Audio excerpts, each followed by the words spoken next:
Assalamualaikum warahmatullahi wabarakatuh. Innal hamdalillah nahmadu sayyiati a'malina may yahdihillahu fala mudilla lahu wa may yudlil fala hadiya lahu. Asyhadu an la ilaha illallah wahdahu la syarika lahu wa asyhadu anna Muhammadan 'abduhu wa rasuluhu amma ba'du. Fa inna khairal kalami kalamullah wa khairal huda huda Muhammadin sallallahu alaihi wasallam wa syarrul umuri muhdatsatuha wa kullu muhdatsatin bid'ah wa kullu bid'atin dhalalah wa kullu dhalalatin finnar. Alhamdulillah, pertama kita rafakkan syukur kita kepada Allah Subhanahu Wa Taala yang telah menghidupkan kita, yang mengumpulkan kita dalam majlis ilmu, yang telah memberikan kita kekuatan, kesihatan untuk bersama istiqamah dalam menuntut ilmu, dan mudah-mudahan Allah berikan ilmu yang bermanfaat, Allah berikan kekuatan juga istiqamah dalam beramal dengannya, dan yang paling penting, yang paling utama, Allah beratkan timbangan mizan kita yang menyebabkan kita dipermudahkan masuk ke syurga di akhirat kelak.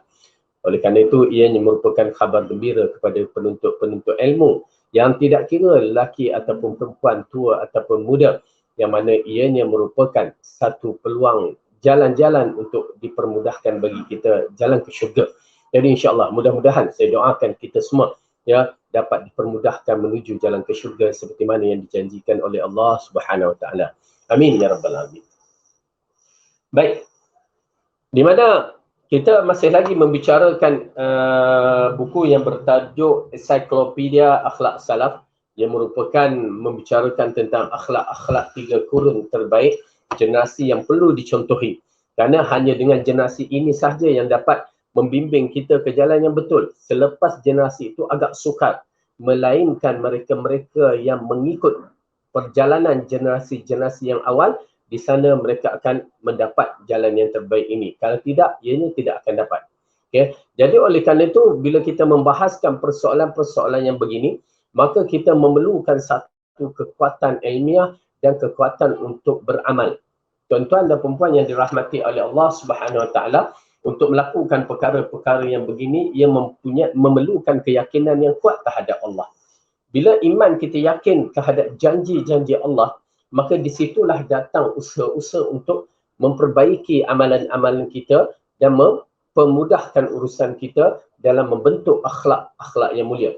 Kerana kalau tanpa akidah, mungkinlah seorang itu dilahirkan, ya, setengah itu melalui kelahiran dia dan didikan ibu dan ayah dia menjadikan dia akhlak yang mulia daripada peringkat awal.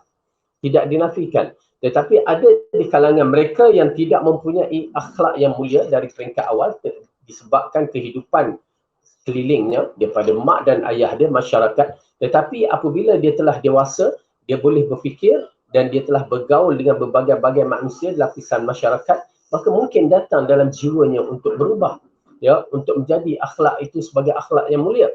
Maka oleh kerana itu, mereka akan usaha, dan amat penting dalam bab ini saya tekankan, ya, di mana-mana pun saya mula menekankan perkara ini, amat penting akhlak yang mulia itu bermula daripada akhlak hablum minallah, akhlak kita dengan Allah dengan betul, ya. Kalau akhlak kita mulia dengan masyarakat sekalipun tetapi tidak dengan Allah, maka ianya tidak berguna. Mungkin di dunia ini dengan masyarakat berguna, tetapi di sisi Allah ianya tidak berguna langsung. Kerana apa? Kerana akhlak kita dengan Allah bermula daripada masalah akidah, maka bermula daripada masalah akidah itulah yang akan menentukan kedudukan akhlak kita, ya, diterima oleh Allah ataupun tidak. Kalau akhlak kita mulia macam mana pun, akidah kita tak betul, maka ianya tidak ada nilai di sisi Allah. Sekarang kita membicara di sisi manusia dan sisi Allah, maka oleh kerana itu kita mengambil hak Allah itu, yakni kita menjaga hak Allah itu, ya, dengan baiknya supaya apa yang kita lakukan di sisi manusia ianya diterima di sisi Allah Subhanahu Wa Taala. Ya, penekanan ini yang dimaksudkan penekanan akidah. Penekanan yang berkaitan dengan akidah yang perlu dijaga. Kenapa? Kita menyaksikan Abu Talib di antara orang yang mempertahankan Rasulullah dengan akhlaknya mulia, ciri kepimpinan yang hebat dan berbagai-bagai bentuk yang terpuji kepada Abu Talib, ya, bapa saudara Nabi. Tetapi sayang bila akhir kematian dia tidak mahu mengucapkan kalimah la ilaha illallah. Dalam hidup pun dia tak mengucap kalimah la ilaha illallah. Bila sampai kematian, dia pun tidak mengucap kalimah la ilaha illallah. Maka ianya menjadi kerugian yang besar. Walaupun kepimpinan dia, kalau ikutkan dia ambil kira ganjaran pahala, dan dia mempertahankan Rasul di saat orang memboikotkan Rasul, ya, walaupun dia tidak beriman kepada Allah, tetapi dia mempertahankan risalah ini. Tapi sayang, apabila hari-hari kematian dia tidak mahu mengucapkan kalimah la ilaha illallah, maka dia tidak berjaya dalam perjalanan dia di akhirat kelak. Ya, subhanallah. Baik. Hari ini kita masuk muka surat yang kedua. Muka surat 109, tajuk yang kedua, keutamaan ikhlas. Keutamaan ikhlas. Sebagai akhlak mulia yang teragung, ikhlas mempunyai banyak keutamaan. Hamba mana sahaja yang beramal dengan ikhlas kerana Allah, semata-mata akan merasakan manisnya iman. Okey. Kalimah ikhlas tu dia ni cuba nak bunyikan sad dia tulis ikhlas. Pasal atas tu tak ada H, di bawah ni ada H pula. Okey. Baik. Jadi dalam bab ini dia menerangkan sebagai akhlak mulia yang teragung, ikhlas mempunyai banyak keutamaan. Bila kita membicarakan ikhlas ini, ialah dia satu amalan qalb, maka amalan jiwa yang mana ianya dikaitkan dengan Allah Subhanahu Wa Taala. Okey. Oleh kerana itu dalam bab ini ikhlas di antara usul kepada amalan soleh kita diterima ataupun tidak. Wa man kana yarju liqa'a rabbih falyamal amalan salihan wa la yusyrik bi ibadati rabbih ahada. Allah katakan, ya, barang siapa yang bercita-cita, wa man kana yarju liqa'a rabbih, bercita-cita untuk bertemu dengan Tuhannya, ya, maka hendaklah dia beramal dengan amalan soleh, wala yusyrik, jangan dia melakukan syirik, ya, kepada Allah dengan sesuatu. Ya, ini di antara perkara usul dalam siri amalan soleh kita. Tak kira apa juga bidang yang kita masuk, apa juga amalan yang kita masuk, perkataan yang kita masuk, yakni kita kalau tidak ada keikhlasan dalam amalan-amalan tersebut, maka dia akan merosakkan siri amalan. Ya, walaupun amalan itu sehebat jihad fi sabilillah. Ini makruf di dalam hadis 3 orang yang dimasukkan neraka tetapi asalnya mereka melakukan amalan yang begitu hebat. Yang kita telah bicarakan seorang lelaki yang pergi berjihad fi sabilillah, mati dalam keadaan jihad, ya, di waktu jihad fi sabilillah.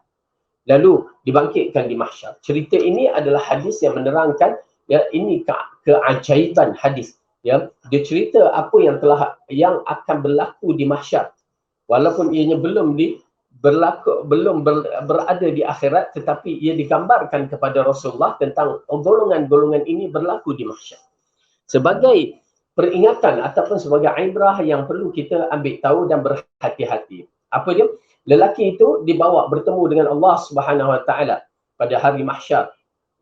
Lalu dikatakan, diberitahukan nikmat-nikmat yang Allah berikan kepadanya. Lalu dikatakan apa yang kamu lakukan? Nikmat kekuatan, nikmat kesihatan dan segala-galanya. Lalu dia mengatakan, aku menggunakannya ya Allah untuk berjihad di jalan kamu sehingga aku mati syahid. Ya, aku buat kerana-Mu. Lalu Allah mengatakan, penipu. Itu dia. Ini di antara satu yang perkara yang menarik. Kita tak dapat nak bicara gambaran seseorang itu di depan.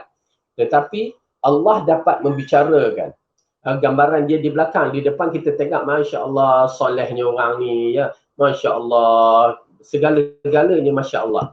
Tetapi di belakangnya dia adalah merupakan orang-orang yang bermasalah dalam hati. Oleh kerana itu hukum hati adalah hukum Allah. Kita tak mampu untuk berbicara. Tetapi kita menghukumkan hukum zahir. Kalau seorang pencuri itu datang, dia mencuri, maka hukum zahir kita ambil kira. Yang Saidina Umar kata, siapa yang datang kepada kita dengan secara zahirnya begitu, kita mengambil hukum itu adalah hukum zahir. Walaupun masalah hati dia tu lain. Jadi perkara zahir ini diambil kira. Kalau dia datang dalam keadaan seperti nak merompak, maka hukum zahir kita tahan dia, kita marah. Tetapi kalau dia datang dengan bentuk warak, ya, kita tak tahu, maka kita akan layan dia. Tetapi amat penting kita kena ketahui, masalah hati adalah masalah urusan Allah. Tetapi hukum zahir, itu pasal dalam bab ini ada yang mengatakan, alah, apa salahnya kita melakukan, kita misalnya tak pakai tudung, ya, niat kita baik, hati kita ni baik, dia tak boleh begitu. Ya. Di mana hadis mengingatkan ya tentang amalan dikaitkan dengan hati. Kalau amalan tak baik, hati itu memang tak baik. Ya. Amalan masalah lain, hati pun masalah lain. Tetapi dia akan combine berlaku apabila dia nak dilakukan oleh mereka itu bersungguh-sungguh. Baik. Jadi di sini sedikit terdapat 16 keutamaan ikhlas. Sayugianya kita renungkan dan resapi berikut pemaparannya. Okey. Jadi dia bagikan 16 keutamaan ikhlas. Walaupun banyak tetapi dia bagikan 16 dan kita akan cuba menghayati ke-16 ya ikhlas kerana ianya merupakan basic asas amalan yang diterima oleh Allah. Kalau tak ada perkara ni maka dia tidak akan diterima oleh Allah Subhanahu Wa Taala. Jadi oleh kerana itu tuan-tuan dan puan-puan, buatlah apa sekali amalan sekalipun kalau tak ada ikhlas, maka dia tidak akan diterima oleh Allah. Masyarakat manusia akan menerima, tetapi di sisi Allah dia tidak akan diterima. Baik. Yang pertama, Allah telah wasiat Allah kepada Rasulullah sallallahu alaihi wasallam. Ya, wasiat Allah kepada Rasulullah merupakan bentuk wahyu yang Allah sampaikan kepada Rasulnya ya agar dia melakukan perkara-perkara yang baik. Kita lihat di dalam ayat Al-Quran, kita baca dulu. Semenjak mengutus para nabi dan rasul ke muka bumi ini, Allah Subhanahu Wa Taala sudah mewasiatkan supaya mereka mengikhlaskan keseluruhan ibadat hanya kepada Dia semata-mata untuknya, dan akhlak adalah salah satunya. Melalui firman Allah, A'udzu billahi minasy syaithanir rajim. Syara'a lakum minad din ma wassa bihi Nuhan والذي أوحينا إليك وما وصينا به إبراهيم وموسى وعيسى أن أقيموا الدين ولا تتفرقوا فيه. Dialah Allah telah mensyariatkan kepadamu agama yang telah diwasiatkannya kepada Nabi Nuh dan apa yang telah kami wahyukan kepadamu dan apa yang telah kami wasiatkan kepada Ibrahim, Musa dan Isa, iaitu tegakkanlah agama, keimanan dan ketakwaan dan janganlah kamu berpecah belah. Okey. Ini di antara perkara yang menarik dalam bab ini. Saya suka sangat untuk memahami tuan-tuan dan puan-puan apabila kalimah syara'a lakum minad dini. Okey. Dia, yakni Allah telah mensyariatkan kepadamu agama yang telah diwasiatkan kepada Nuh dan apa yang telah kami wahyukan kepada Muhammad dan apa yang telah kami wasiatkan kepada Ibrahim, Musa dan Isa. Okey. Kalimah yang saya nak tekankan masalah syara'a lakum. Ya, syara'a lakum. Tengok ayat tu, syara'a lakum minad din. Dialah Allah telah mensyariatkan kepadamu. Okey. Kalimah syariat ini kalau kita faham dan teliti elok-elok, satu kalimah yang besar asalnya. Syariat ini adalah satu kalimah yang kalau kita telah termaktub, ya Allah telah maktubkan ataupun dikanunkan. Dia bila jadi berkanun ni dia lain sikit. Ya, dia satu benda yang mesti mesti dipatuhi, mesti diakur. Ya, syariat. Dan hanya yang boleh buat syariat ini dalam bab agama hanya Allah. Ingat tu ya, hanya Allah, bukan Rasulullah. Allah, lepas tu barulah peringkat keduanya Rasulullah dengan izin Allah. Itu dia, penting ya. Kerana kedudukan Rasul hanya dia menyampaikan apa yang Allah syariatkan. Oleh kerana itu bila syariat ini telah diputuskan oleh Allah, ya, Allah telah wahyu kepada Rasulullah SAW melalui perantaraan Jibril alaihissalam, maka ianya merupakan syariat yang tidak boleh diubah oleh Rasulullah SAW. Tuan-tuan, penting ya. Kena faham elok-elok kerana ianya berkaitan dengan agama kita dan sifat masyarakat kita berkaitan dengan syariat ini. Okey. Syariat ialah undang-undang, qanun yang telah diarahkan Allah, diberikan Allah, diwahyukan Allah kepada Rasulullah sallallahu alaihi wasallam.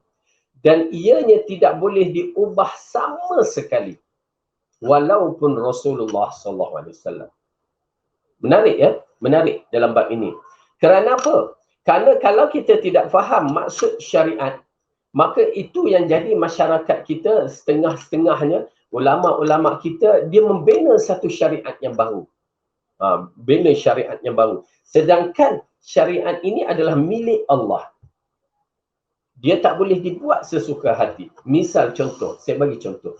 Ya, syariat telah disampaikan kepada Rasulullah SAW, lalu Rasulullah menyampaikan kepada kita seperti bab solat. Kita bagi contoh bab solat. Lalu dikatakan sallu kama ra'aitumuni usalli. Hadis yang diriwayatkan Bukhari ini, Rasulullah mengatakan sembahyanglah kamu seperti mana kamu melihat aku sembahyang, yakni melalui hadis-hadis. Bukan semata-mata sifat solat tu saja, perbuatan solat tu saja, tetapi jenis-jenis solat. Solat duhanya, solat tahajudnya, solat apa, semua itu mesti mengikut ciri yang dibawa oleh Rasulullah SAW. Itu pasal bila sampai satu tahap, ya, kita menyaksikan masyarakat ini, dia ada solat awal tahun, solat akhir tahun. Di situ dah menjadi isu. Adakah menepati ciri sallu kama ra'aitumuni usalli? Syariat yang Allah berikan kepada Rasulullah untuk diamalkan, okey, ada dalam siri amalan Rasulullah tu solat-solat yang disebutkan oleh masyarakat kita sekarang, solat awal tahun, solat akhir tahun. Tak ada. Berarti dari mana? Siapa yang mendatangkan? Orang yang mendatangkan itulah orang yang berbahaya. Seolah-olah dia membina syariat dia sendiri. Nampak tak? Berbahaya. Oleh kerana itu, na'udzubillah min zalik, orang yang membina syariat dia sendiri, kerana syariat ini yang nak membina hanya bersifat Tuhan yang memiliki rububiyah. Tuhan yang berkuasa, yang boleh memutuskan undang-undang, dia sahaja yang boleh mengeluarkan. Adapun kita, manusia, hatta para nabi pun tidak boleh mendatangkan syariat sendiri, melainkan dengan izin Allah. Ya, Allah ceritakan dalam Al-Quran bagaimana para nabi pun nak buat syariat, maksudnya nak mendatangkan sesuatu dengan izin Allah. Sebab kalau Rasulullah SAW silap, ya, dia menyampaikan, maka terus datang wahyu menegur dia. Salah. Ya, wahyu menegur dia. Beberapa peristiwa wahyu menegur. Ya, disaksikan dalam asbabul nuzul kebanyakannya. Baik. Jadi dari sinilah datang perkara yang penting, syariat ini adalah milik Allah, tidak dibenarkan sesiapa pun melakukan selain daripada apa yang ditetapkan oleh Allah. Cantik kan agama kita? Ya, agama kita pure, bersih daripada Allah Subhanahu Wa Taala. Oleh kerana itu Al-Quran mutawatir yang sampai kepada kita, dia tidak diubah, tidak dipesongkan. Hadis Bukhari dan Muslim di antara hadis yang menunjukkan kehebatan, kesahihan dia selepas Al-Quran dan As-Sunnah. Ya. Allah telah mensyariatkan, begitu cantik syariat itu yang sampai kepada kita bersih. Bersih. Tetapi tangan-tangan orang yang tidak memahami agama, yang merasakan apa salahnya benda itu baik, maka mereka inilah yang mencoretkan, merosakkan agama kita dengan mengadakan syariat baru. Berbahaya. Kerana itu berkaitan dengan syirik rububiyah. Okey, baik. Abu Aliyah menerangkan wasiat yang dimaksudkan dalam ayat ini adalah kewajipan supaya mengikhlaskan hati dalam menjalankan agamanya. Yakni Allah telah mewahyukan semua para nabi supaya mengikhlaskan niat mereka, hati mereka dalam menjalankan agamanya. Lalu Allah berfirman juga, Inna anzalna ilaikal kitaba bil haqqi fa'budillaha mukhlisan lahuddin. Sesungguhnya kami menurunkan kitab Al-Quran kepadamu, wahai Muhammad, dengan membawa kebenaran, maka sembahlah Allah dengan tulus ikhlas beragama kepadanya. Okey? Jadi Allah mengatakan dalam ayatnya, sesungguhnya kami menurunkan Al-Quran kepadamu Muhammad dengan membawa kebenaran. maka sembahlah Allah dengan ikhlas. Ini memerlukan keimanan kita kepada Al-Quran, keimanan kita kepada Allah dengan cara yang betul, keimanan kita kepada Rasulullah dengan cara yang betul, dan dia akan datang kebaikan dalam bentuk ini. Kalau tak, kita tidak akan faham. Kita tidak akan faham apa yang dimaksudkan sesungguhnya kami menurunkan Al-Quran kepadamu wahai Muhammad dengan membawa kebenaran. Kita tak akan faham. Oleh kerana itu dalam siri mentafsir Al-Quran atau memahami Al-Quran, asas utama adalah akidah. Tauhid kita kepada Allah bagaimana, ya, akidah kita terhadap Al-Quran, akidah kita terhadap Rasul, ya, yang berkaitan dengan 6 perkara dalam rukun iman. Baik. Kemudian Allah berfirman lagi, Qul inni umirtu an a'budallaha mukhlishan lahuddin. Katakanlah sesungguhnya aku diperintahkan agar menyembah Allah dengan penuh ketaatan kepadanya dalam menjalankan agama. Ya. Ayat ini mengisyaratkan bahawa Allah mengarahkan kita, Rasulullah berkata sesungguhnya aku diperintahkan. Nampak tak? Aku diperintahkan. Tuan-tuan dan perempuan, saya tidak faham bagaimana masyarakat kita yang tidak faham bab agama tentang syariat yang disampaikan oleh Rasulullah sehingga terjadinya penyelewengan yang begitu dahsyat. Ya, asalnya tidak ada perkataan ittiba' dalam hati mereka. Bagi mereka mengingati Rasulullah itu, ya, sudah memadai. Ya, memuja Rasulullah sudah memadai. Sedangkan Allah mengatakan bukan sekadar itu je. Kul in kuntum tuhibbunallah fattabi'uni.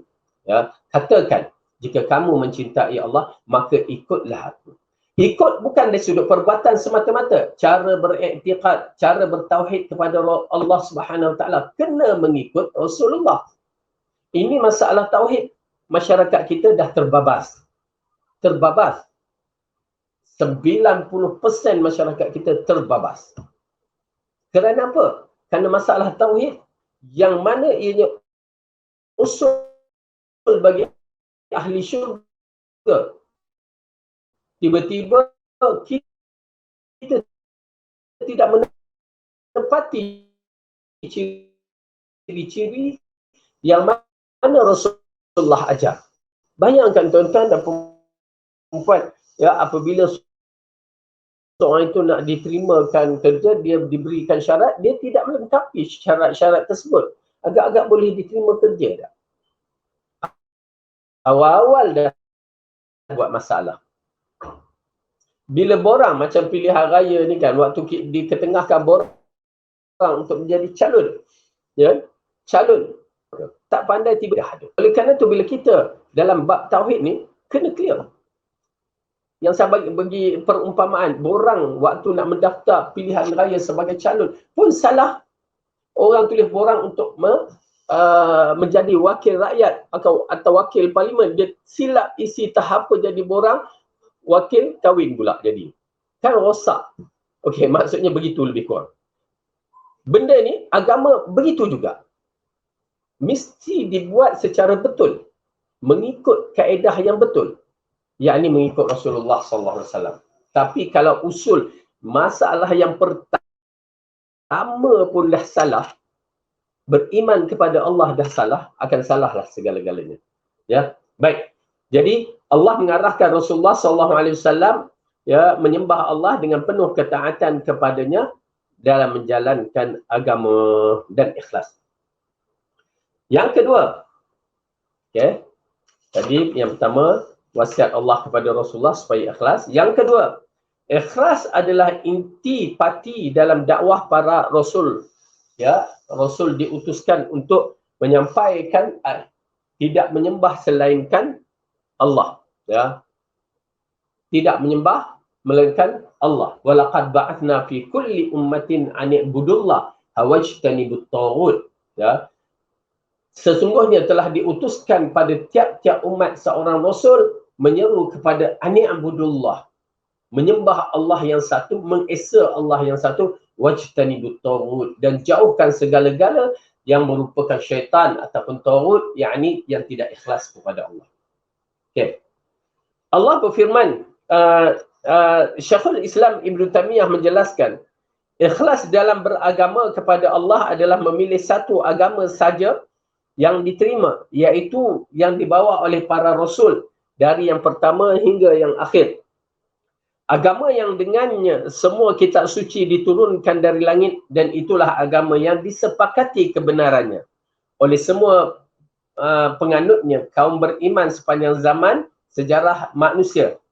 Ikhlas ini intipati dakwah para nabi. Okey, maksudnya agama samawi ini bermula daripada Nabi Nuh alaihi salam yang diwahyukan menjadi rasul, sehinggalah Rasulullah sallallahu alaihi wasallam, semuanya intipatinya satu, yakni menyeru kepada Allah secara ikhlas, yakni mengabdikan Allah secara ikhlas, mengabdikan Allah secara ikhlas. Nak sebut ikhlas tu macam mana ya? Takut masyarakat kita dia faham ikhlas tu lain. Dalam bahasa Arab, ikhlas ini maksudnya memang bersih semata-mata kepada Allah. Ni kita macam bagi, betul-betul ni ikhlas saya bagi ni, ikhlas. Itu perkataan yang kita faham. Ikhlas dari sudut tu. Tetapi hakikatnya, ikhlas ini pengabdian mesti total semata-mata kerana Allah dan tidak ada unsur-unsur syirik dalamnya. Dan unsur syirik itu bukan maksud syirik menyembah patung ala geda begitu, tak. Tetapi yang maksudkan itu tidak ada unsur-unsur seperti syirik riak, ya, syirik khafi yang dikatakan, ya, riak yang menunjuk itu pun dah dikategorikan syirik. Saya agak tertarik dalam bab-bab yang kita pun dapat di antara mesej-mesej sahabat-sahabat, ya, pukul 4 pagi misalnya, pukul 3 pagi, ya, jom bangun tahajud. Saya agak tidak berminat dalam bab itu. Kenapa? Kerana bila ada unsur-unsur yang begini, maka dia akan membawa kepada kita pukul 4 pagi, ya, bangun. Ya, kenapa? Kalau bagi tahu pada awal tu tak apa. Kalau untuk anak beranak saya tak kisah. Tetapi bila kita bagi WhatsApp secara ramai-ramai, ya, okey, jom bangun tahajud, agak tidak berapa kena dalam bab itu. Ya, tidak berapa nak kena dalam bab itu, maka berhati-hati. Supaya apa? Supaya kita tidak terjebak dalam syirik khafi. Ya, kita tak terjebak dalam syirik khafi. Kalau bagi tahu sebelum, ya, misalan malam lepas isyak, okey, nanti kita dapat bertahajud tengah malam, okey, bolehlah dapat dibicarakan. Ya, tetapi bila kita bangun pukul 4 pagi, kita hantar begitu, bagi saya ada benda yang tak kena. Ya, bagi saya ada benda yang tak kena. Wallahu a'lam. Baik. Allah memerintahkan setiap hamba dari umat terdahulu hingga umat terakhir agar berpegang teguh pada satu ajaran, mengikhlaskan agama untuk dia semata-mata. Ya, Allah berfirman, "Wa ma umiru illa liya'budullaha mukhlishina lahud-din hunafa wa yuqimus salata wa yu'tuz zakah wa dzalika dinul qayyimah." Padahal mereka hanya diperintah menyembahkan Allah dengan ikhlas, mentaatinya semata-mata kerana menjalankan agama, dan juga agar melaksanakan solat dan menunaikan zakat. Yang demikian itu agama yang lurus lagi benar. Okey. Dalam ayat ini memang jelas ayat yang mengatakan wama umiru, tidak diarahkan melainkan illa liya'budullaha mukhlisin, ya, menyembahkan Allah, mengabdikan diri kepada Allah, ikhlas, ya, kepada Allah, dan itulah lahuddina hunafa. Cuma saya kadang-kadang saya dengar orang baca, ya, tak tahulah tuan-tuan dan perempuan bagaimana, tetapi dia mewakafkan kepada tempat yang tak berapa nak kena. Misalnya, wama umiru illa liya'budullaha mukhlisina lahuddin hunafa. Dia berhenti kat din hunafa. Tak, sebenarnya dia kena berhenti sampai hunafa. Wama umiru illa liya'budullaha mukhlisina lahuddin hunafa. Ya, agama yang bersih, yakni agama yang cantik, lurus, hunafa. Ya, lepas tu sambung, dan wa yuqimus salah, dan wa yuqimus salata wa yu'tuz zakah wa dzalika dinul qayyimah. Okey. Inilah hakikat dari kalimah tauhid la ilaha illallah yang didakwah setiap rasul kepada umatnya masing-masing. Tuan-tuan dan puan-puan, kalimah simple la ilaha illallah. Suruhlah siapa Cina-Cina tu bercakap pun mereka boleh buat. Ya, suruhlah orang Hindu bercakap, mereka boleh buat. Orang putih pun boleh buat. Ya. Tetapi ingat, kalimah ini nampak je simple, bukan semua orang boleh mengucapnya. Sehingga Abu Talib tak mengucapnya, Abu Jahal tak mengucapnya, Abu Lahab tak mengucapnya. Sedangkan kalimah itu adalah kalimah mereka, bahasa mereka, lorah mereka. Ya, bahkan mereka mempunyai lorah bahasa yang terbaik. Ya, Quraisy, bila sebut Quraisy memiliki bahasa yang terbaik, kehebatannya yang tersendiri. Tetapi nak sebut kalimah la ilaha illallah tak boleh. Bukan tak boleh, tak nak. Kita ni sebut dengan siap beratik lagi, ya, bertahlil lagi. La ilaha illallah. Begitu sekali. Tetapi mereka tak nak menyebut kerana mereka tahu akan makna dia. Kita ni menyebut berjuta kali pasal tak faham makna dia. Ya, duk sebut la ilaha illallah, la ilaha illallah, ya, 100 kali, 1000 kali, ya, lepas tu buat syirik dengan Allah. Orang Arab jahiliah dulu, Abu Jahal, Abu Lahab, Abu Talib, mereka tak nak menyebut kerana mereka mengiktirafkan ilah-ilah yang lain. Jadi mereka tak nak sebut. Tetapi kita Masya Allah boleh sebut lancar pun dengan apa banyak, dengan melagukan pula. Tapi tidak faham makna. Lain dia tang situ. Lain dia tang situ. Lain yang ni dia jadi musyrik. Tetapi dia yang kita ni dia jadi mubtadi'. Disebabkan kesilapan penggunaan kalimat la ilaha illallah. Baik. Yang ketiga, mendapat penjagaan dan pembelaan Allah. Sa'ad ibn Abi Waqqas menukilkan sabda Nabi, innama yansurullahu hazihil ummah bidha'ifiha bida'watihim wa salatihim wa ikhlasihim. Ya. Sesungguhnya Allah menolong umat ini dengan perantaraan orang-orang yang lemah dari mereka, iaitu dengan doa, solat dan keikhlasan mereka kepadanya. Okey, ini di antara perkara yang menarik berkaitan dengan orang-orang lemah ni. Ya, orang-orang lemah. Apabila Abu Sufyan ditanya oleh Hercules, ya, suatu sebelum dia masuk Islam, ya, Hercules panggil di Syam sana, wahai Abu Sufyan, adakah kamu ketua kabilah? Ya, aku adalah ketua kabilah. Aku mendengar seorang lelaki mendakwa dirinya sebagai Nabi. Ya, aku nak tahu ciri-ciri dia. Lalu diterangkan, ya, ciri-ciri yang dimiliki oleh Rasulullah. Ya, di antaranya, siapa ramai pengikut? Siapakah yang menjadi pengikutnya yang ramai? Lalu dia mengatakan, sesungguhnya pengikutnya yang ramai itu adalah di kalangan orang miskin, bukan orang kaya. Itu dia, orang miskin disebutkan. Lalu Hercules mengatakan, itulah tabiat para Nabi. Oleh kerana itu, kerana apa? Ada keistimewaan sedikit orang miskin ini. Ya, ini kelebihan dia lah. Kerana apa? Kerana kita menyaksikan bila dia miskin, itu pasal tuan-tuan dan perempuan, kerana apa kita diarahkan untuk, ya, berkhidmat, membantu orang miskin, bukan di waktu pilihan raya je. Ya, 5 tahun sekali barulah nampak tengah menggoreng apa kari puff ke apa, ya, sambil di kamerakan orang, ya, barulah nampak pergi pasar, tengok ala, barulah nampak digosok, dibelai-belai orang miskin. Itu bukan. Itu 5 tahun sekali itu penyakit tu. Ya, penyakit riak dan penyakit sum'ah, penyakit segala penyakit nak cari orang. Ya, tetapi kita ikhlaskan diri kita pergi. Yang Rasulullah kata, belailah rambut kepala anak yatim. Kerana lain kedudukannya. Tuan-tuan dan perempuan cuba pergi, agak tertarik. Kerana saya dalam bab ini ialah pengalaman kita duduk hospital lah kan, banyak kali, dan anak kita masuk hospital. Ya, bila kita masuk hospital, tu dia baru nampak, ya, macam anak saya yang kanser pada usia setahun 10 bulan tu, ya, baru kita ingat anak kita ni dah sedih sangat kanser dia.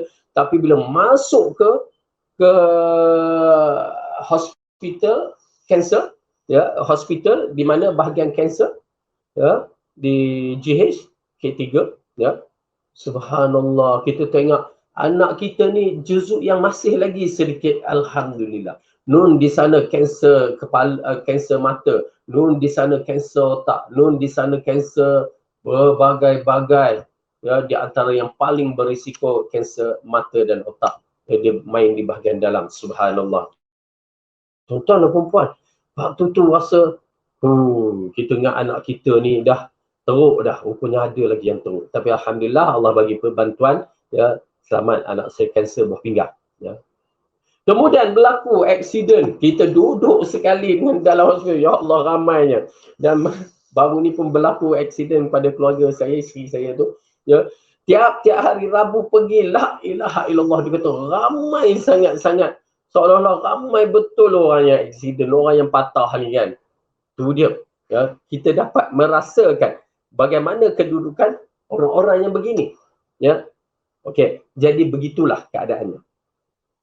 Orang miskin, maka ianya dia ada kelebihan. Ya, kelebihan dia kita tengok, ya.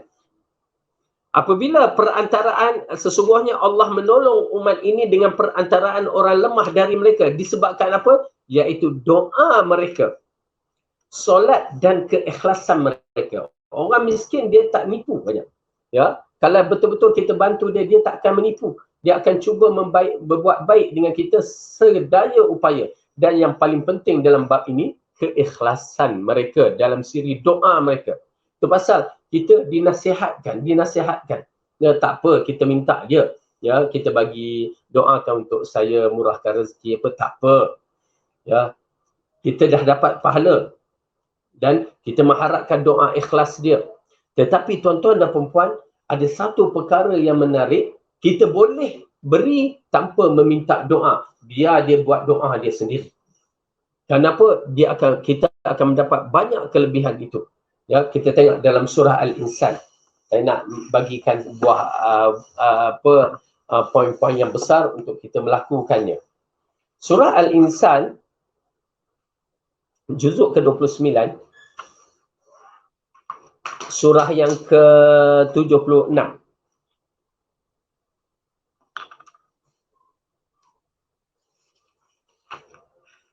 Bagi orang yang ada Quran, muka surat 579, Quran terjemah.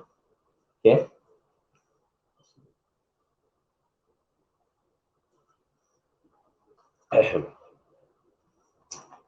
Baik. 579, kita ambil daripada 578 ayat yang kelima. A'udzu billahi minasy syaithanir rajim. Ayat yang kelima, surah Al-Insan, surah yang ke-76. Innal abrara yashrabuna min ka'sin kana mizajuha kafura. Ainan yashrabu biha ibadullahi yufajjirunaha tafjira. Sesungguhnya orang yang berbuat kebajikan minum dari gelas berisi minuman yang campurannya adalah air kafur, iaitu air dari mata air di dalam syurga yang daripada hamba-hamba Allah meminum, yang mereka dapat mengalirkannya dengan sebaik-baiknya. Ini disebutkan pada mukaddimah ayat ini, innal abrar. Orang yang dikategorikan orang yang baik. Abrar, orang yang buat kebaikan. Okey. Jadi orang abrar ini, orang yang berbagai-bagai sifat-sifat kebaikan dia miliki. Di antara sifat ini Allah ceritakan. Siapakah mereka? Yufuna bin nadri wa yakhafuna yawman kana syarruhu mustatira. Mereka menunaikan nazar dan takut akan sesuatu hari yang azab mereka di mana-mana. Pertama, mereka menunaikan nazar. Okey, menunaikan nazar. Nazar yang bagaimana? Ulama telah membahagikan nazar itu terbahagi kepada 3 ataupun 2, tapi kita ambil 3. Pertama, nazar yang diharamkan sama sekali. Yakni nazar sesuatu yang tak boleh. Ya, nazar perkara yang haram. Misalnya aku bernazar minum arak jika begini-begini, tak boleh. Aku bernazar untuk tinggal solat begini-begini, tak boleh. Itu nazar haram nama dia. Nazar yang canggah dengan syariat. Yang kedua, nazar wajib ditunaikan. Ini nazar dia. Nazar yang disebutkan tanpa sebab. Nazar tanpa sebab. Ya. Nazar yang tanpa sebab ni aku bernazar lah nak buat kenduri lah. Kan? Dia sebut kalimah nazar tu, dia azamkan dalam hati dia, aku nak buat kenduri. Maka dia kena buat kenduri. Ya. Tanpa sebab. Kenapa nak buat? Tak ada apa-apa. Aku nak buat. Aku nak bagi makan. Okey. Itu nazar yang terbaik. Ya. Ataupun fikir-fikir nak bagi, aku bernazar nak bagi anak yatim, anak fakir miskin, budak sekolah tahfiz misalnya kan. Itu di antara nazar yang terbaik. Ataupun aku bernazar nak berpuasa. Sebab apa? Tak ada apa-apa. Nazar je. Ini dia. Ya, kita digalakkan buat yang mampu je. Jangan buat yang tak mampu. Aku bernazar nak puasa 100 hari. Ya. Kalau menang pilihan raya, itu tak kena. Ya. Misalnya, dia bernazar yang mana 100 hari melebihi daripada 30-60 ayat syahrain mutatabi'ain ni, ya, daripada kafarah tu dia berbahaya. Tak boleh. Ya. Nazar yang memudaratkan tak boleh. Tapi nazar yang simple-simple tak menjadi masalah. Bahkan dia akan menepati ciri-ciri. Yang ketiga, nazar yang dilarang disebutkan oleh ulama makruh. Itu nazar kita yang selalu orang Malaysia buat. Apa dia? Kalau anak aku pas periksa, aku akan bagi makan burger. Begitu. Kalau anak engkau tak pas periksa, tak boleh. Allah. Ulama mengatakan dia berkira dengan Allah. Kalau Allah tak bagi, aku tak bagi. Begitu. Ya. Jangan. Itu nazar. Ada ulama mengatakan haram dan ada mengatakan makruh. Cuma kita mengatakan nazar yang dimaksudkan ini adalah nazar yang mana nazar yang tidak ada sebab, dan inilah sifat nazar yang terbaik. Buat, kalau kita nak masukkan diri kita dalam golongan ni, buat walaupun sekali dan walaupun sedikit. Apa dia? Aku bernazar nak bagi makan. Bagi makan cukup, bagilah. Bagi satu pinggan ke, satu orang ke, okey, dah menunaikan nazar. Maka kita akan termasuk dalam kategori orang yang abrar. Ya. Okey. Kemudian Allah katakan lagi, mereka menunaikan nazar dan takut akan suatu hari yang azabnya merata di mana-mana. Ini beriman kepada hari akhirat, beriman kepada hari mahsyar. Ya, ini azab merata di mana-mana adalah diceritakan di mahsyar. Ya, dan juga di dalam neraka. Okey. Kita lihat lagi. وَيُطْعِمُونَ الطَّعَامَ عَلَى حُبِّهِ مِسْكِينًا وَيَتِيمًا وَأَسِيرًا. Dan mereka memberi makanan yang disukainya kepada orang miskin, anak yatim, dan orang yang ditawan. Memberi makan. Beliau ayat ni mengatakan, memberi makanan yang disukainya. Okay? Memberi makan satu, makanan yang disukainya satu, kepada siapa? Kepada orang miskin, anak yatim, dan orang tawanan. Orang tawanan dah tak ada. Tinggal dua ni. Orang miskin dan anak yatim. Tuan-tuan dan perempuan, main peranan yang penting. Kalau kita nak, apa nanti kita akan lihat. Apa yang Allah nak bagi kepada kita. Baik. Okay. Jadi, dalam memberi makan kepada orang miskin yang disukai, makanan yang disukai. Ya, disukai kepada orang miskin, anak yatim, dan orang dalam tawanan. Kenapa? Innama nut'imukum liwajhillahi la nuridu minkum jazaa'an wala syukura. Sesungguhnya kami memberi makanan kepadamu hanyalah untuk mengharap keredaan Allah. Kami tidak menghendaki balasan dari kamu dan tidak pula ucapan terima kasih. Ini bagi makan kerana Allah, makanan yang istimewa, yang sedap, yang disukai, dibagi kepada fakir miskin, anak yatim, dan orang dan tawanan kerana Allah. Ya, tak mau kamera-kamera ni, tak mau tangkap gambar, tak mau. Ya, tak mau disebarkan dalam Facebook, tak mau. Ya, ini sikit-sikit, terutamanya waktu dekat pilihan raya ni, banyaklah tu. Ya, nak tangkap gambar, saya dah dapat tahu tu dia pelonggok durian. Boleh makan percuma. Ambil. Makan. Orang bagi makan. Tapi itu yang leceh tu. Yang keikhlasan tu ada masalah sikit. Di mana Allah mengatakan, sesungguhnya kami memberi makan kepadamu hanyalah untuk mengharap keredaan Allah. Kami tidak mahu balasan nak balas apa? Alah, apalah salahnya, balas lah. Ya, kalau kita bagi cok kodok, dia bagi cok badak, besar sikit. Kan? Macam tu. Tak. Jangan mengharapkan tu. Dari kamu dan tidak pula ucapan terima kasih. Hatta ucapan terima kasih pun dia tak nak. Ya. Dia bagi orang tu balik terus. Tak ada ucap terima kasih. Dia tak nak. Kita pun dilarang. Tapi kalau untuk mengajar seseorang, anak-anak kita kena ajar, kena sebut. Tak reti nak berucap terima kasih. Kan? Itu kena ajar. Tetapi kalau dari sudut kita bagi kerana kedudukan orang yang berbeza-beza ni, tak apa, biarkan. Kita mengharapkan redha Allah. Ya, susah tu kan? Di sini datangnya kaul setengah ulama mengatakan hatta kita mengucapkan kepada orang yang kita sedekah tu, tolong doakan untuk saya, termasuk dalam kategori minta ucapan terima kasih daripada dia. Minta satu balasan daripada dia. Tak payah. Dia akan menghilangkan sifat yang terbaik yang saya akan ceritakan. Okey? Okey, lepas tu apa dia? Inna nakhafu min rabbina yawman abusan qamtarira. Kami lakukan itu sesungguhnya kami takut akan azab Tuhan kami pada suatu hari yang di hari itu orang bermuka masam penuh dengan kesulitan. Jadi dengan arti kata lain, pada hari itu yang disebutkan mahsyar ataupun neraka, yang mana orang bermuka masam dan penuh kesulitan.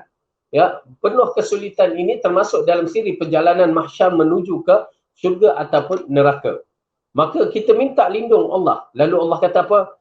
Fawaqahumullahu syarra dzalikal yaumi wa laqahum nadratan wa surura.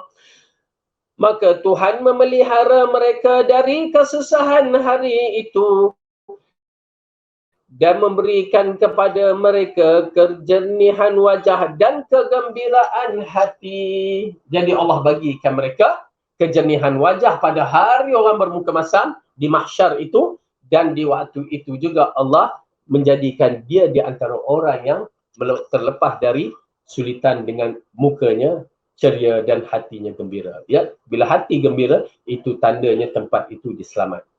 Subhanallah, mudah-mudahan Allah bagikan kita termasuk dalam golongan ini. Tetapi saya cuba ingatkan kepada tuan-tuan dan puan-puan, jangan biarkan ayat ini berlepas begitu saja. Buatlah walaupun sekali. Paling kurang bila kita buat sekali itu, seolah-olah kita telah register diri kita ni termasuk orang yang telah menunaikan walaupun sekali. Kerana Allah turunkan Al-Quran ini bukan untuk kita baca je, lepas tu lantak kamu lah. Tak. Tetapi kita cuba mempraktikalkan. Dan kalau dah praktikalkan, antara kita dengan Allah. Ya. Boleh dibuat. Kita bagi makan secara senyap-senyap. Okey, nah Ustaz Fadil untuk sekolah Ustaz Fadil. Ni. Bagi. Ya. Dari siapa ni? Dia tak nak cakap dari siapa. Subhanallah. Ataupun dia masukkan untuk bagi makan kepada budak-budak. Okey, dia senyap je. Ya, kita pun tak tahu, ada orang bagi. Ya, cuma note situ untuk makanan budak-budak. Masya Allah. Ya. Tanpa disedari. Ya, dalam bab-bab yang begini, kita telah merahsiakan. Dia amalan ini di antara amalan yang menarik. Dia ada dua amalan dalam bentuk sedekah ni. Ya, kalau kita lihat balik dalam surah Al-Baqarah, di antara amalan sedekah yang Allah meningkatkan mengikut sampai ke 700 ataupun lebih itu, dia merupakan satu amalan yang menarik. Dia boleh dibatalkan dengan 4 perkara. Dan kalau kita melepasi 4 perkara, kita tambah dengan ciri-ciri ini, dia akan mendapat peringkat-peringkat yang menarik. Ya. Apa dia yang 4 perkara itu? Cuba buka surah Al-Baqarah. Dia semua berkaitan dengan ikhlas belakang. Ya, surah Al-Baqarah juzuk yang ketiga. Kita ambil juzuk yang ketiga, ayat yang ke 264. Jumpa? Ayat yang ke 264. Okey. Muka surat 44. Surah Baqarah juzuk yang ketiga ayat 264. A'udzu billahi minasy syaithanir rajim. Ya ayyuhalladzina amanu la tubtilu sadaqatikum bil manni wal adha كالذي ينفق ماله رئاء الناس ولا يؤمن بالله واليوم الآخر فمثله كمثل صفوان عليه تراب فأصابه وابل فتركه صلدا لا يقدرون على شيء مما كسبوا والله لا يهدي القوم الكافرين. Wahai orang yang beriman, janganlah kamu membatalkan pahala sedekahmu dengan ini disebutkan. Apakah perkara yang boleh membatalkan pahala sedekah? Ni dia. Dengan menyebut-nyebutkannya, ya, menyebut-nyebutkannya, mengungkit-ungkitkannya. Aku dulu dah bagi, ya. Ingat aku bagi ini, aku bagi itu pada kamu. Kan? Ingat balik, ya, 10 tahun yang lepas, walaupun di saat itu dah 50 tahun yang lepas, kita ungkit hari ini batal amalan. Kecuali sebab-sebab tertentu. Kecuali sebab-sebab tertentu. Ungkit. Aku pernah buat begini, aku pernah buat begini, kan? Ungkit. Aku dah bagi begini, ungkit. Ya, tak boleh. Kemudian Allah mengatakan lagi. Wahai orang yang beriman, janganlah kamu menghilangkan pahala sedekahmu dengan menyebut-nyebutnya dan menyakiti perasaan si penerima.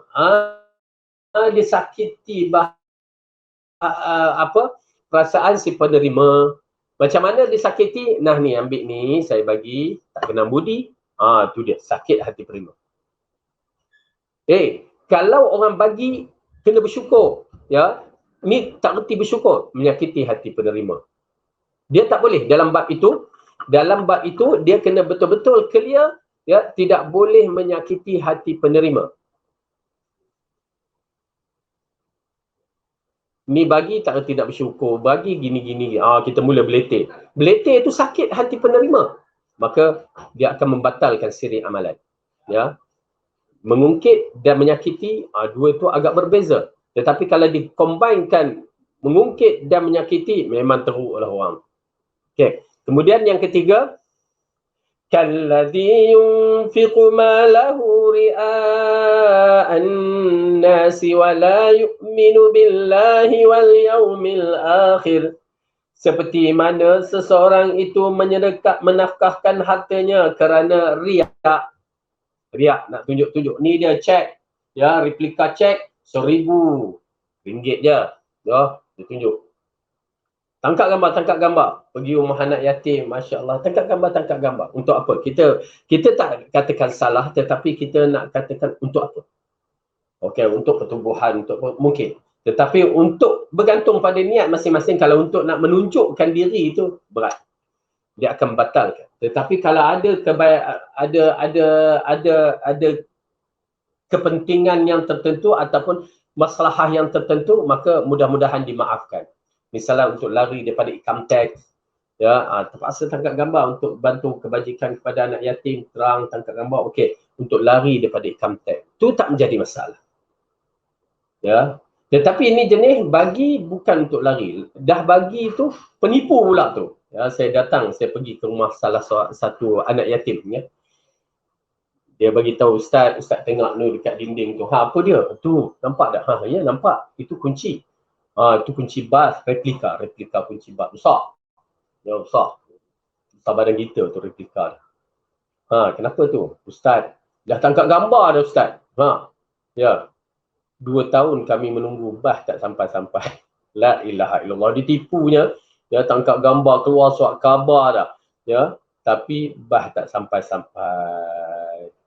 Ya, kita tahu bahawa dia menipu, dan orang ni anak-anak yatim dia, di pengasas anak yatim ni, dia menunggulah untuk keperluan anak yatim dalam program-program, kan. Dah dijanjikan begitu. Saya waktu dalam pentadbiran sekolah pun berbagai janji orang menjanjikan. Ya, kita tahu dah, ya, nak bagi bas, nak bagi itu, nak wakaf tanah, segala-galanya. Kadang-kadang hanya tinggal perkataannya. Tapi insya-Allah, alhamdulillah, tuan-tuan dan puan-puan, terima kasih atas doa. Ya, alhamdulillah, tak lama lagi kami dalam urusan penukaran tanah untuk sekolah, dan kalau izin Allah, maka kami akan, kalau dah dapat pertukaran nama tu kepada pertubuhan kami, maka kami akan membina sekolah. Kami mengharapkanlah para jemaah dapat membantu sama-sama dari sudut amal jariah kita untuk membina satu yang lebih baik masyarakat kita menuju kepada kefahaman Quran dan Sunnah. Kami dan proses kami. Okey, baik. Jadi orang yang bersedekah ni, saya kata kepada Kak Pah tu, Kak, memanglah bas takkan sampai, mana ada kunci bas sebesar tu, ala kulli hal perbuatan itu adalah perbuatan khianat kepada anak-anak yatim, penipuan kepada anak-anak yatim. Ala kulli hal, Jadi bila sedekah menunjuk-nunjuk ini seperti orang yang mana ianya membatalkan, secara automatik membatalkan amalannya. Itu masalah riak, Bila kita buat, datang riak, kacau. Tetapi kena buat juga. Bila datang, teruskan juga.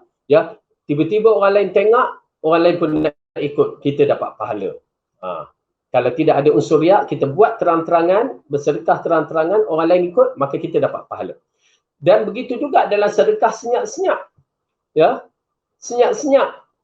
Yang menjadi masalahnya, ujub datang. Kalau terang-terangan, riak datang. Kalau senyap-senyap, ujub datang.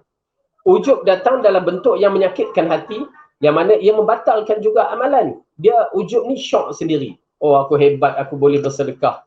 Secara senyap-senyap aku bank in je. Dia senyap-senyap bank in. Tapi dia datang mengganggu dia. Lawan. Jangan biarkan. Okay? Kemudian Allah mengatakan yang batalkan juga, wala yu'minu billahi wal yaumil akhir. Dan mereka yang tidak beriman kepada Allah dan hari akhirat. Okey, jadi tak beriman kepada Allah dan hari akhirat ini di antara perkara yang mana orang kafir walaupun sedekah dibina satu masjid pun dia tidak akan diterima oleh Allah Subhanahu Wa Taala. Kenapa? Kalau yang membela Rasulullah SAW Abu Talib pun Allah tak terima, masjid tak ada apa-apalah. Okey, baik.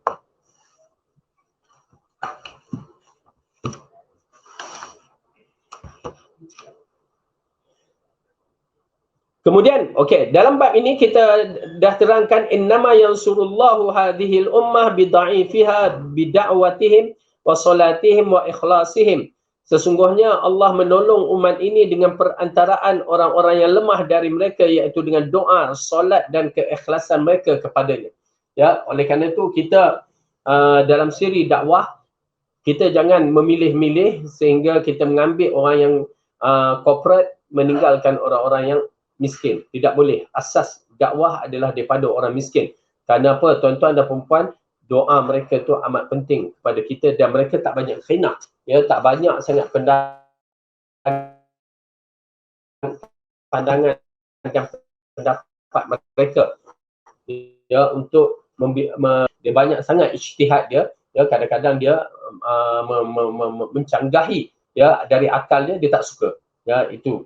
Oleh kerana itu kita dalam bab ini merupakan satu bab yang penting dalam siri dakwah yang kita bersifat syumuliyah, sempurna dari yakni menyeluruh, supaya ianya sampai kepada mesej-mesej ini kepada orang-orang yang bawah. Okey. Baik. Al-Munawi di dalam kitab Faidul Qadir menerangkan bahawa umat Islam sebenarnya tertolong oleh kaum lemah mereka sebab orang yang lemah itu lebih ikhlas dan lebih khusyuk dalam beribadah serta lebih tawaduk di hadapan Allah. Hal ini kerana hati mereka tidak terpukau dengan silauan dunia dan jiwa mereka bersih, padahal bisa memutus hubungan hamba dengan Allah. Pada kondisi demikian, keinginan mereka terfokus pada satu hal sahaja, yakni mencari keredaan Allah. Dengan begitu kesucian amal mereka terjaga sehingga doa-doa mereka pun diijabi atau dikabul olehnya. Orang miskin, keadaan mereka miskin ini di kalangan mereka bukanlah miskin sangat, tetapi dikategorikan miskin. Macam kita tak nafikanlah macam di 40 tu adalah kekurangan mereka. Namun jika mereka redha dan mereka berusaha apa semua tu, maka ianya akan mendatangkan manfaat yang banyak. Pertama, kalau dia tak gilakan keduniaan sehingga tertinggal solat, benda-benda wajib, maka ianya tidak menjadi masalah dia mencari dunia.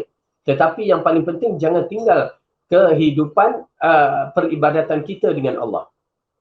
Tetapi mereka ini kadang-kadang sampai satu tahap mereka dah tak kisahlah kehidupan mereka tu, apa yang Allah bagi dah cukup. maka di situ mereka banyak keikhlasan mereka dari sudut amalan-amalan mereka kepada Allah. Jadi jika hamba telah mencapai tangga keikhlasan dalam seluruh aktivitas, nescaya Allah akan senantiasa menyertainya. Di mana pun dia berada, lantas adakah sesuatu yang pantas ditakuti tak kala berada dalam lindungan Allah? Alaihissallahu bikafin abdahu. Bukankah Allah yang mencukupkan hamba-hambanya? Ya, subhanallah, satu kalimah yang agung. Ya, bukankah Allah yang mencukupkan hamba-hambanya? Tuan-tuan dan perempuan, ini satu kalimah yang seharusnya kita berfikir. Ya, Allah mencukupi kita bukan disebabkan kerja kita.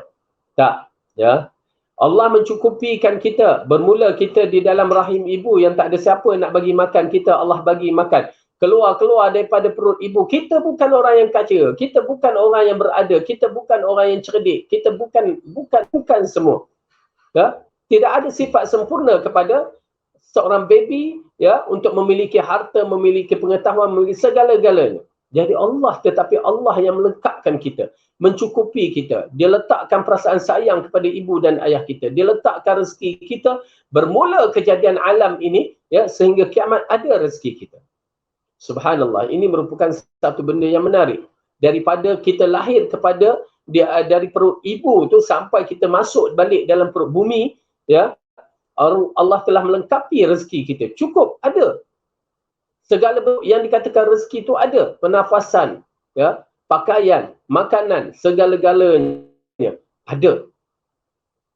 Alaihissallahu bikafin abdahu. Bukankah Allah yang mencukupi hambanya? Ya.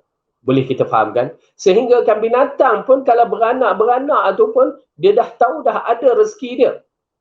Ya, kalau binatang-binatang seperti rusa, kijang, lembu, ya, yang mana dia tahu dah, lahir-lahir terus tahu menyusu dah. Ya, itu rezeki dia. Burung lepas keluar daripada telur tu, ya, mana tahu mencari, tapi Allah dah tetapkan ada rezeki. Mak dia pergi keluar, mak pun yang keluar tu tak tahu kedudukannya. Tak ada rezekinya lagi. Dia bukan makan gaji. Itu yang disebutkan tawakul burung. Yang disebutkan dalam hadis, jika kamu bertawakal seperti tawakal burung, ya, mereka tak ada apa-apa. Lalu mereka keluar mencari rezeki. Ya, balik penuh tembolo, bagi ke anak lagi. Ya, begitulah rutin hari-hari tawakal mereka begitu tinggi. Alaihissallahu bikafin abdahu. Bukankah Allah mencukupi hambanya? Jadi oleh kerana itu dalam bab-bab ini, ya, dia bukan masalah kaya atau miskin, tetapi masalahnya cukup tak cukup diri kita. Ya, yang disebutkan dalam pepatah, ya, berkaitan dengan hati kita ni. Kalau hati kita merasa kaya, yang lain-lain tak menjadi masalah. Tetapi bila hati kita merasakan kemiskinan, ya, semuanya akan jadi miskin. Baik. Umar Al-Khattab mengatakan siapa saja yang niatnya ikhlas kerana Allah dalam menegakkan kebenaran, miskin terhadap diri sendiri, nescaya dia mencukupi dirinya dari ketergantungan kepada orang lain. Sedangkan siapa yang memamerkan diri kepada manusia dengan sesuatu yang bukan sebenarnya, nescaya Allah akan menghinanya dirinya. Yakni orang yang cuba menonjolkan kepada masyarakat, ya, dia mengharapkan sesuatu, maka Allah akan menghinakan dia. Tapi kalau orang tu, ya, dia tidak menonjolkan, bahkan dia berusaha, dan kalau ada rezeki orang bagi, dan kalau ada rezeki, ya, yang lain tu, alhamdulillah, maka dia, Allah akan izzahkan dia, kemuliaan dia. Ya, itu dia. Siapa saja niat ikhlas kerana Allah dan menegakkan kebenaran, miskin terhadap dirinya sendiri, Allah akan mencukupi dirinya dari bergantung kepada orang lain. Ya, tu, bergantung pada diri kita. Prinsip kita ada ke tidak? Allah akan letakkan kita ada pendirian, maka Allah akan cukupkan kita. Sedangkan siapa saja yang memamerkan diri kepada manusia, yang ini bukan kerana Allah, kepada manusia, ya, dengan sesuatu yang bukan sebenarnya, nescaya Allah akan menghina dirinya. Itu dia kedudukan, ya, orang yang tidak berhubung dengan Allah secara baik, tidak ada penjagaan. Yang tak ikhlas kepada Allah, tidak ada penjagaan. Oleh kerana itu dalam siri amalan kita, ya, kerja buat kita kena semata-mata mengharap keredaan Allah Subhanahu Wa Taala. Okey, yang keempat.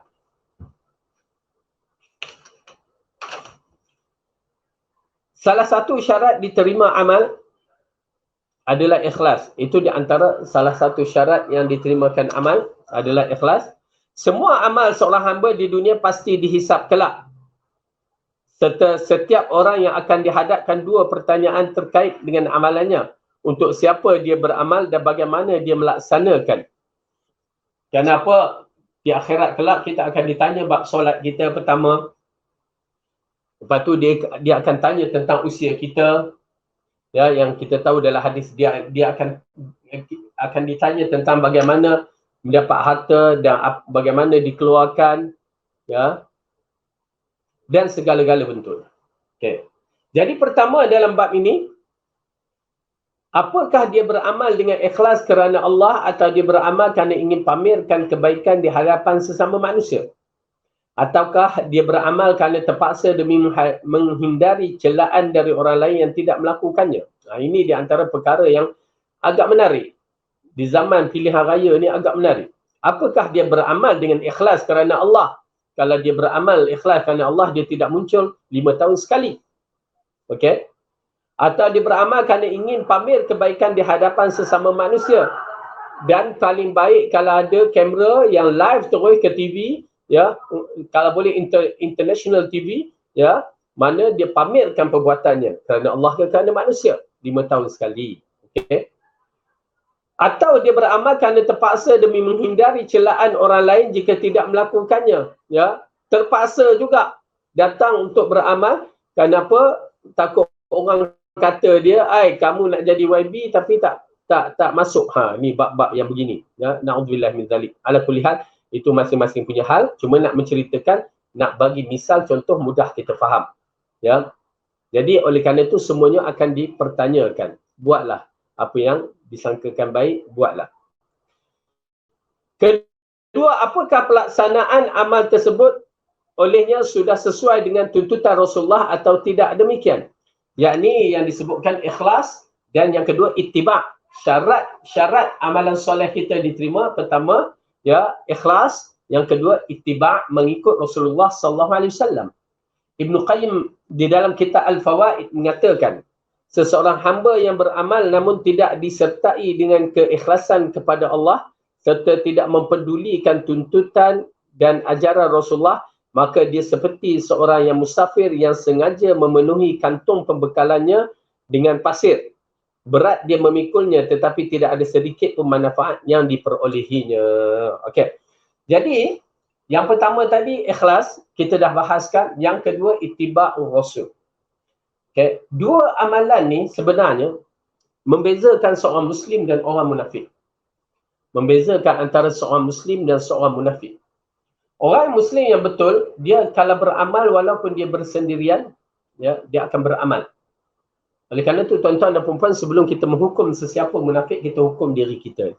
Bagaimana kedudukan kita beramal di waktu bersendirian dan di waktu beramai-ramai. Ya. Bersendirian dan beramai-ramai.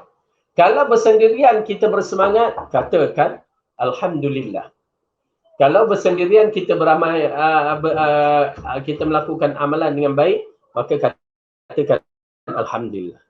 Tetapi kalau bersendirian kita malas, tapi bila datang muncul orang majlis, misalnya maulud, masjid, kita duduk di depan, saf depan, tak pernah duduk saf depan, ya. Kita duduk saf depan. Di sana ada masalah. Di sana ada masalah. Okey. Jadi Ibnu Qayyim Al-Jauziyah mengatakan, seorang hamba yang beramal namun tidak disertai dengan keikhlasan kepada Allah serta tidak mempeduli tuntutan dalam ajaran Rasulullah, maka, ya, seorang tu beramal dah lah tak ikhlas, lepas tu tak ikut cara Rasulullah, maka seperti seorang yang musafir naik unta tu, dia pergi penuhkan, ya, bekalan makanan dan minuman dia penuh-penuh tapi dengan pasir. Bukan dengan makanan dan minuman tapi dengan pasir. Jadi lepas tu dia berjalan dengan arti kata, maka dia seperti musafir yang sengaja memenuhi kantung bekalnya dengan pasir, berat dia memikulnya tetapi tidak ada manfaat diperolehinya. Subhanallah, ya, cantik Ibnu Qayyim Al-Jauziyah bagi misal orang yang banyak amalan yang disangkakan amalan solehnya, ya, sebenarnya mereka ini seperti seorang yang meletakkan pasir pada baunya, kononnya dia nak dapatkan pahala tetapi berat, penat, ya, satu pahala pun dia tak dapat. Na'udzubillah min dzalik. Ya. Lalu Allah mengatakan innama yataqabbalullahu minal muttaqin. Sesungguhnya Allah hanya menerima amal-amalan dari orang-orang yang bertakwa. Rasulullah bersabda, innallaha la yaqbalu minal amali illa ma kana lahu khalisan wa tughiya bihi wajhu. Sesungguhnya Allah tidak menerima amalan kecuali yang dilakukan ikhlas semata-mata mengharap wajah Allah. Jadi tuan-tuan dan puan-puan, ya, dirahmati oleh Allah, ini di antara perkara usul yang penting. Memang amalan ikhlas kepada Allah dan mengikut Rasulullah itu sahaja amalan yang diterima oleh Allah. Jadi insya-Allah kita lakukan. Yang kelima, tuan-tuan dan puan-puan, saya minta berhenti awal kerana ada urusan sedikit, ya, dalam 11 suku nanti kita berhenti. Ya. Kerana ada urusan sedikit, minta maaf. Okey. Yang kelima, membersihkan hati dari dengki. Keikhlasan itu ibarat air yang jernih yang membasuhkan mata hati. Dengan keikhlasan, seseorang akan bisa memurnikan kalbunya dan sifat dengki dan sifat khianat. Ini mengapa ia menjadi sumber bagi semua kebahagiaan. Dengan arti kata lain, bila seorang tu ikhlas, dia, aku buat bukan nak lawan dia, nak challenge dia ke apa, tak. Aku buat kerana Allah, dan taklah. Ya, dia hebat ke, dia kaya, dia miskin ke apa ke, aku buat kerana Allah. Tu. Ya, dia hilangkan rasa dengki. Dari Abdullah ibn Mas'ud bahawa Nabi bersabda, naddarallahu imra'an sami'a maqalati fawa'aha wa hafizaha wa balaghaha farubba mahamila fiqhin illa man huwa afqahu minhu thalathun la yughillu alaihinna qalbu muslimin ikhlasu amali lillah wa munasahatu a'immatil muslimin wa luzumuhu jama'atihim fa inna ad-da'watu tuhitu min waraihim. Sesungguhnya Allah menyinari seorang yang mendengar sabdaku, dia memahaminya dan menghafalnya lalu menyampaikannya. Betapa banyak orang yang menghafal hadis kemudian dia menyampaikan kepada orang, ternyata menjadi lebih faham tentang hadis itu daripadanya. Ada 3 hal yang akan menjaga kebersihan hati seorang mukmin dari rasa dengki. Pertama, yang mengikhlaskan amalan hanya kepada Allah. Yang kedua, memberi nasihat kepada pemimpin kaum muslimin. Dan yang ketiga, tetap bersama jemaah kerana doa kaum muslimin sentiasa menyertai mereka. Ya, ini di antara perkara yang besar sebenarnya. Ya, untuk menegur, mendoakan, menegur, memberi nasihat kepada pemimpin. Oleh kerana itu kalimah ini amat penting, tuan-tuan dan puan-puan. Ia membezakan seorang ahli sunnah wal jamaah dan khawarij. Orang yang keluar, ya, demonstrasi di waktu zaman pemerintahan itu khawarij. Dia tidak faham arti menasihat pemimpin. Nasihat pemimpin ada kaedah-kaedahnya yang perlu dinasihat secara berdepan dan secara rahsia. Bukan bernasihat seperti yang ada pada zaman sekarang, ya, dia nak berkempen, dia habis maki hamun pemimpin-pemimpin, itu salah tu. Dia bukan kaedah Islam yang begitu. Ialah nak buat macam mana sistem demokrasi yang mengajarkan kita. Ya, tetapi asalnya menasihati pemimpin, ya, di kalangan para ulama adalah bertemu dengan pemimpin secara senyap-senyap yang dibuat oleh Imam Syafi'i. Kita ni sebut ikut Imam Syafi'i tapi dalam masa sama kita ikut Khawarij. Na'udzubillah. Ya. Okey, ini di antara nasihatnya. Dan tetap bersama jemaah muslim, memberi nasihat kepada kepimpinan muslimin dan tetap bersama jemaah kerana doa kaum muslimin sentiasa menyertainya. Berikut penjelasan Ibn Qayyim tentang hadis ini. Kalbu orang mukmin selalu terjaga dari sifat khianat dan sifat dengki selama mampu menjaga 3 hal. Diutarakan tadi, bahkan dengan bersenjatakan ketiganya, dengki dan berpenyakit hati hamba akan terkikis satu persatu. Berarti Ibn Qayyim Al-Jauziyah mengatakan 3 perkara ini akan menghilangkan penyakit dengki kita. Ya, dengki kita. Maka apakah dia? Sebab pada saat seorang berada dalam kesyirikan, maka hatinya itu sedang melakukan pengkhianatan yang sangat besar. Ya, tidak ada satu khianat yang lebih besar seperti mana khianat syirik. Hati juga akan berteman dengan sifat khianat bila mana seorang berbuat curang ataupun keluar daripada jemaah muslimin. Ya, hati ini akan menjadi lebih curang, bertemankan sifat khianat bila mana seorang berbuat curang ataupun keluar daripada jemaah muslimin. Yang ni dahlah dia dengan pemerintah cara biadab dilakukan, itu dengki namanya. Kita tak pernah dengar pemimpin mengatakan kenapa dihalangkan solat, kenapa tidak dihalangkan orang yang bertudung kan, tidak bertudung, kenapa begini-begini. Tak, disebut hanya kenapa bak reta, kenapa ni, banyak pada reta bukan pada agama. Ya, lepas tu dia dengki, dia cakap berbagai-bagai terhadap pemerintah. Na'udzubillah. Itu ingat ya, saya nasihatkan, itu khawarij. Ibnu Qayyim menambahkan, 3 hal itulah yang bisa menumbuhkan sifat khianat hingga bersemayam dalam hati hamba. Berbahaya bila disebutkan hingga bersemayam dalam hati itu, berbahaya. Maksudnya dah berakar umbi dalam hati itu. Sifat dengki dia, sifat jahat itu. Adapun penawarnya adalah 3 hal di dalam hadis tersebut. Selalu ikhlas dan berbuat baik dan mengucapkan sesuatu. Menasihati pemerintah secara tulus. Kalau tak menasihati pemerintah pun mendoakan Allah bagi petunjuk kepada pemerintah. Kemudian dengan niat mengharapkan kebaikan serta mengikut sunnah Rasulullah dengan tekun dan istiqamah. Ya, jadi ini 3 perkara yang boleh menghilangkan perasaan dengki ya dalam hati kita. Saya ulangkan balik apa dia? Ikhlas, berbuat dalam mengucapkan sesuatu, kemudian menasihati pemerintah dengan secara tulus dan mendoakan mereka. Yang ketiga, serta mengikut sunnah Rasulullah dengan tekun dan istiqamah. Jadi insya-Allah mudah-mudahan Allah berikan kita petunjuk yang baik ya dengan apa yang kita belajar pada hari ini, dan kita minta Allah ikhlaskan diri kita untuk terus beramal ya dan menjadikan hamba yang terbaik dalam membentuk insan yang mukhlis ya, insan yang betul-betul ikhlas kepada Allah Subhanahu Wa Taala. Jadi insya-Allah tuan-tuan dan puan-puan ya, bersama-sama kita membina agama yang baik itu dalam diri kita, dan kita mengharapkan agar Allah terima amalan kita. Dan insya-Allah mudah-mudahan kita terus beramal dan terus beramal dengan secara betul, secara ikhlas dan mengikut sunnah Rasulullah sallallahu alaihi wasallam. Dan insya-Allah jangan lupa ya, sama-sama membantu saya dalam membina kekuatan pendidikan pembelajaran Islam Mahat Tahfiz saya, dan insya-Allah Allah akan memberi kebaikan pada tuan-tuan dan puan-puan semua. Wallahu a'lam bishawab. Aqulu qawli hadza wa astaghfirullah li wa lakum. Wassalamualaikum warahmatullahi wabarakatuh. Subhanakallahumma wa bihamdika asyhadu an la ilaha illa anta astaghfiruka